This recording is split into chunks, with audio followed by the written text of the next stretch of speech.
اللہ کا سب سے پہلا کلمہ لا الہ الا اللہ، یہ اللہ کے تمام صفات کی بنیاد ہے۔ اسلام سے پہلے خداؤں کو عظیم تو جانا جاتا تھا لیکن واحد نہیں سمجھا جاتا تھا۔ عرب میں بہت سارے بت تھے جن میں سے 320 تو خانہ کعبہ میں نصب تھے۔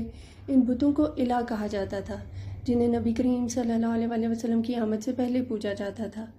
نبی کریم صلی اللہ علیہ وسلم کا مشن یہ تھا کہ اللہ کے واحد، عظیم ترین اور بے مثل ہونے کا اعلان کیا جائے۔ اس لیے اسلام کا پہلا پیغام یہی ہے، لا الہ یعنی نہیں کوئی خدا الا اللہ، سوائے اللہ کے۔ نبی کریم صلی اللہ علیہ وسلم نے توحید پر بے حد زور دیا اور کثرت پرستی اور ناقابل معافی گناہ اور شرک قرار دیا۔ عربی کے ان دو الفاظ میں سے الہ کا لفظ بہت سارے بتوں اور خداؤں کے لیے اور اللہ کا لفظ صرف ایک اللہ کے لیے استعمال ہوتا ہے۔ یہ دونوں الفاظ ایک دوسرے کے اپوزٹ ہیں، کثرت پرستی اور واحد پرستی کو ظاہر کرتے ہیں۔ لا الہ